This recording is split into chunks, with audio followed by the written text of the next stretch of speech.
Good Tuesday after Labor Day. Lots going on, and Ted Nesi's got all the skinny on stuff happening right here in our own backyard. Welcome into my state of mind. I am Dan York. Such an honor to have you. 7:30 and 11:30 each weeknight on MyRI TV, and now, of course, midnight on Fox Providence. Ted Nesi is my guest. He needs no introduction, from WPRI.com and Channel 12. The 38 Studios document drop is now, I guess, a week away. Ted broke a little story today on the timetable on that. Such an important conversation. That, what's going on with the Paw Sox, and a tripling of the budget on IT expenses in the state of Rhode Island is the stuff on Ted's mind. We'll also come about David Cicilline's little, well, I'm going to show his uncomfortable moment from newsmakers as well. So let's get over here, because this is where we do the, the rundown and stuff. This woman is now a national fill-in-the-blank. Star, buffoon, you tell me. Headline, this just came into us, by the way. Don't tell anybody, but we produce this program mid-late afternoon, and the news was breaking that she was going to get released. This is Ms. Kim Davis from Rowan County in Kentucky. She won't marry any same-sex people, and she's taken a stand, although she's a kind of a funky spokesperson for marriage, right? Because she's been married a handful of times, and, well, anyway, it's the principle.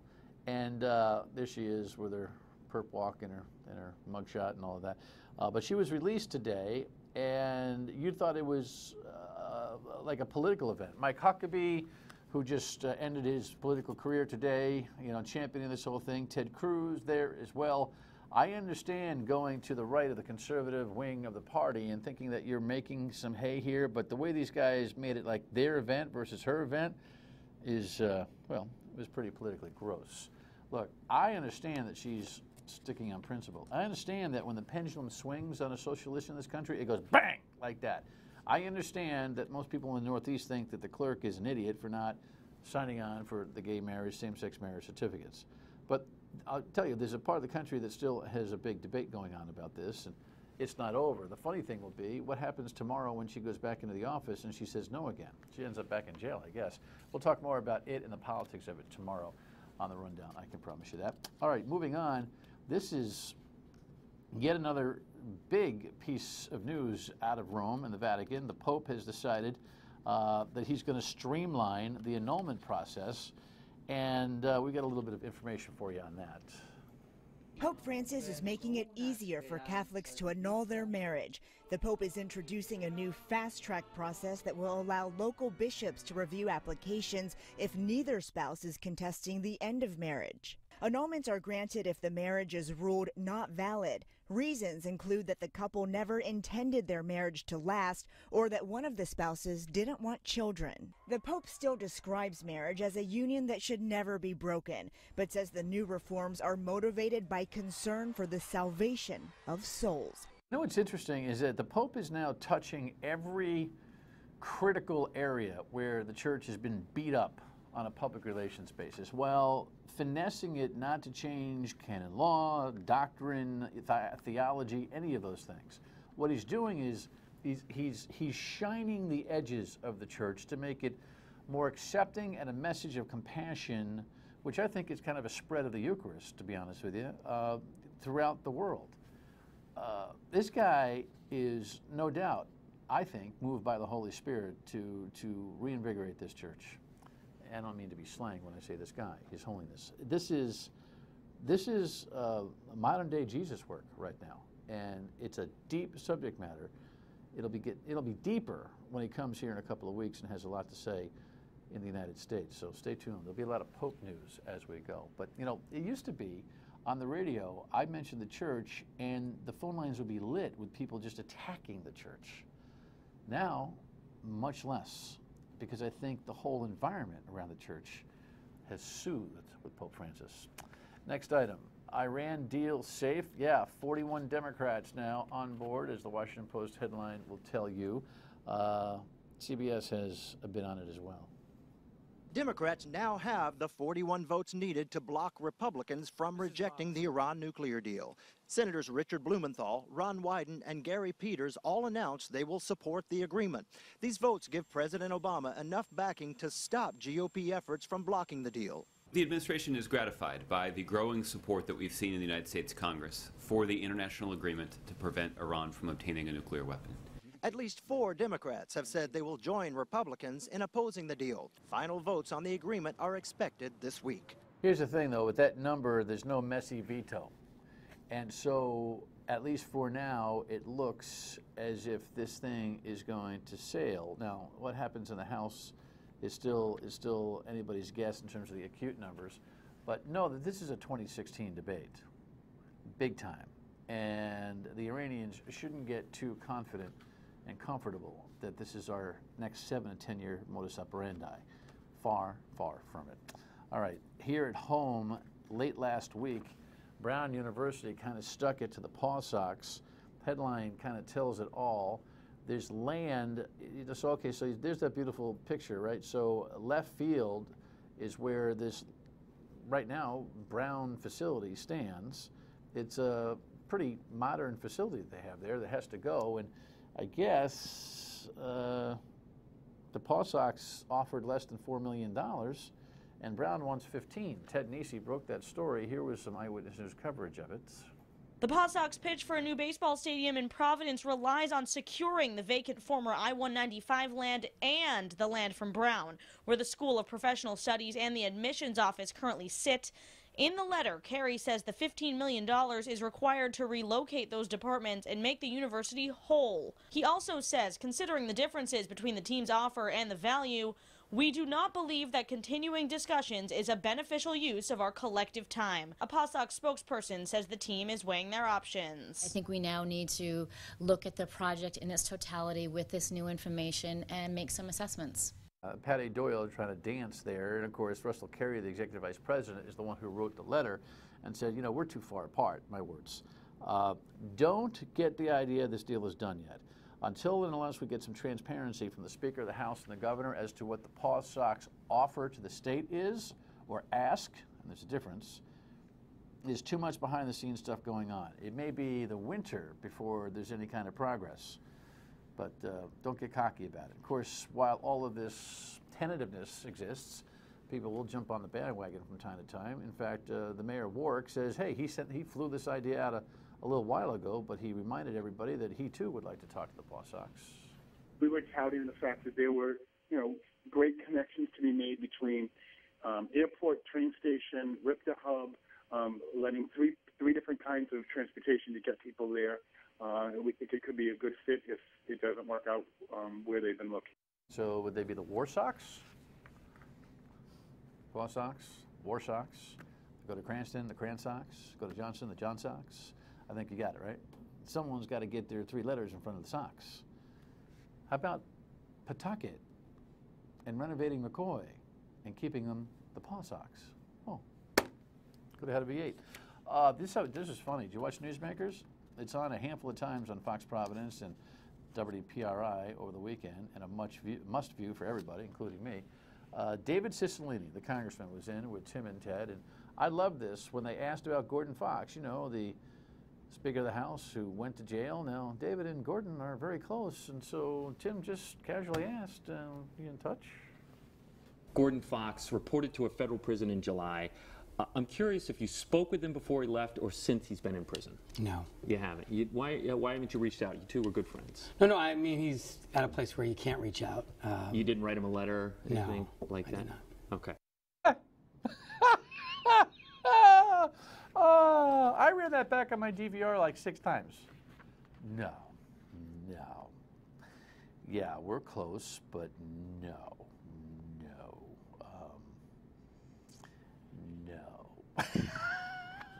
Oh, I'm sorry. I just think that politics is an awful tough business, don't you? I could go on, but maybe Ted will have a thought since he was sitting there. Your state of mind, I'm sorry, it just, no. 228-1886. Maybe you can call and remind David Cicilline of how he can get in touch with Gordon.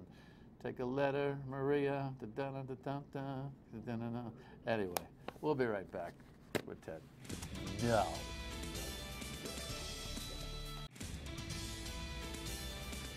No, I don't know how to get in touch with. No. Don't even know him. Cock crowing. Oh my gosh. Anyway, we'll get to that with Ted at some juncture. Ted Nesi is my guest, and there's lots to talk about, including the story that he originally broke, that there's some paperwork to review when it comes to 38 Studios, and here's a little background on what's happened with this whole thing. The public will get to see what went wrong in the failed 38 Studios deal. Received $75 million in state loans. In Superior Court, a judge ruled to unseal the confidential documents, in turn showing how 38 Studios went bankrupt in 2 years, leaving taxpayers with a bill of nearly $90 million. We don't know what exactly will be in the documents, but it should show who knew what. Yeah, who knew what about, by the way, what about David Cicilline? Maybe he could ask Gordon Fox. Lord, can you show that again? I love Gordon Fox reported to a federal prison in July. I'm curious if you spoke with him before he left or since he's been in prison. No. You haven't. Why haven't you reached out? You two were good friends. No, I mean, he's at a place where you can't reach out. You didn't write him a letter, anything like I that? did not. Okay. No. No. No. No way. You must have cracked up. I mean, they were friends. It's tough business politics, don't you think? It is a tough business, and I think can't reach him. They can't find him. Yeah, I mean, you see. Can't get a letter in jail. Yeah, I mean, I can't get a phone I call. hope someone's writing to or Gordon. a visit. Poor guy. Yeah. No. Not that the congressman would be concerned about his perceived relationship with Gordon Fox, pre-arrest, pre-investigation, or whatever else might come. No, it's. Anyway, how are you? Good. How are you? Thanks for having me. I'm having a ball with that. It just cracks me up. Yeah, it was awkward. It felt right. He wanted that to But end. some might say, well, why didn't you? I just said to Tim downstairs. I said, well, why didn't you? You don't have to. Sometimes something's so perfect. The discomfort was just anyway. But that's actually an interesting point too. I think sometimes people watching reporters, they want us to sort of just to yell at people. And I mean, you do a great job with that, Dan, sometimes, but that's not necessarily what. Right, Ted, thanks for coming. Yeah, exactly. I appreciate it. But you know what I mean? Did you book him? Yeah, I know. All right, Jess, nice job. See why you haven't seen me in a while, folks. But I think having Tim and I don't yell at anybody! There it is. There it is. So scary to do this program. Up my life insurance. But, we could have asked him 50 different ways. Oh, remember when you were friends with Gordon Fox? What do you think of Gordon Fox? I get it. And I know you do. I just think for people at home, I say, well, there add more. But, you get it right there. No, he's not answering that. Perfect subtlety to it. By the way, we don't yell on television. Sometimes on the radio. No. All right. Well, did you come here for some other reason? I think we had things to talk about. No, seriously. This 38 Studios thing, and that's why Gordon Fox went away. Right. You and Tim originally found that Gordon Fox had some deposition material that was findable, and you broke that story where you started to tie him back to some of the authentic, original thought process on 38 that he had denied. So that was one heck of an effort. Then when you did that, this is follow the bouncing ball, folks. Journalism causes advocacy sometimes. Good government groups started to ask the judge, Silverstein, to release the entire civil litigation between the state and the defendants in 38 Studios. And I don't know that that necessarily was the thing to put it over, but between your good work, that advocacy, and a general feeling that the public needs to know, he did that, and you broke that story. Yeah, I think Max Wistow, the lawyer on this, and I agree, I would not take credit. There's a lot of things moving right here. I think we're just part of the larger enterprise of trying to get information about 38 Studios. But Max Wistow, the state's lawyer, did say in court that day that he called it the hue and cry for more information about 38 Studios is why he moved a couple months back to unseal all this stuff. So I think people pushing and pushing for information, I think has had an impact here. I really do. Well, first of all, let's talk about the logistics. It's like I got a good news and I got a bad news. The good news is going to be public. The bad news, you don't want to be the clerk. Yeah. So far, you wrote today, did you not? Tim, or I know he gets all one unit in some ways, but Tim spoke with the clerk. They're up to 18,000 documents, and they aren't done yet. They don't know how. 18,000 documents or pages? Pages. Sorry. Pages. Sorry. 18,000 pages. Okay. Well, that's easy. Yeah, exactly. That's fine. I can't wait to read that. And they're still going through that, and then they have. And so far I would give the clerk of courts a bit of credit here because he's been saying, look, part of the problem is we want a solution in releasing these that works for the public, not just the media. Because, in theory, I could troop in, PRO could troop in, NBC 10 could troop in. We could all troop in and grab with hard drives and get the info. But that still doesn't let the average Joe Schmo who wants to look at it have a way. So they're at least trying to think if there's a way to make them more broadly available. You know, a website would seem the obvious one, though they have not committed to that. But it's pretty clear they won't solve that this week, Labor Day week. So now they're hoping to do it next calendar week to get these documents out there. Whether they make the, 10 or 14-day window the judge ordered, I'm sure the judge will be cooperative with their good faith effort to try to get this thing done. You have sources, thankfully. We all have sources that we can see about where you start digging. Because if you start on page 1 and start your reading, you'll break a story in 2027, for heaven's sakes, right? So what's your approach? One is just to take the public advice of Max Wistow, which was read the motions for summary judgment. He said, you know, that's where we've all summarized our best cases against each other, and you know, that has a lot of information there. So that's where I probably will start. And then, yeah, it's trying hard behind the scenes to see if there's anyone out there who'll give me a bit of a read on, you know, where there's interesting material, what narratives we might see as we go through them. I'll tell you, to be frank, I'm a bit intimidated by this. That's a lot of documents to come out, and usually as a reporter, you try to, you know, engage with as many of the documents if you're reporting a document story as possible before you come out with findings. There's just no way to do that here. You have to report in pieces on that. So it's going to be a real reporting challenge, I think, for the whole Rhode Island media to figure out how we're going to dig through all this and try to have stories that are at least somewhat balanced. People are going to hope for a smoking gun here. I don't have that kind of hope. I think you're going to find a lot of Fifth Amendment protection in the depositions and the like from the key players, although it will, I'm sure a story will be built around the story. But at the end of the day, I think there's going to be a lot of pressure on the Speaker of the House and the Governor, who, in a debate that you sat for and Tim moderated, said, yeah, I'll order a 38 Studios investigation, to do so. Now, of course, they could act in concert. They don't get along very well, but they could act in concert or separately. Your thoughts?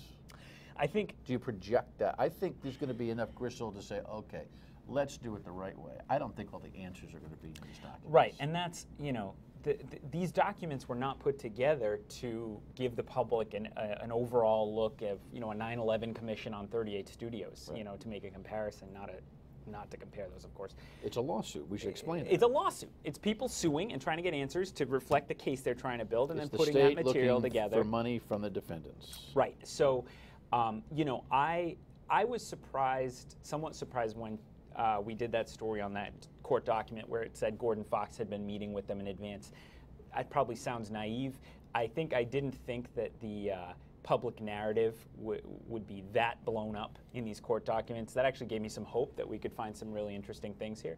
On the other hand, the one question would be, how much is left for us to learn? I mean, if we now know Gordon Fox, according to these court documents, was behind the scenes working to get this done, that answers a lot right there. You had the Cherry track, you had the Fox track, you had a lot of people, you know, with their hands in there. You have, so I guess I'm sure there will be news in there. I'm not sure what to expect right now. Right. Well, we got a week before he starts drinking a lot of coffee. When we come back, Paul stocks up and a tripling of expense for this little project in Rhode Island. Stay with us.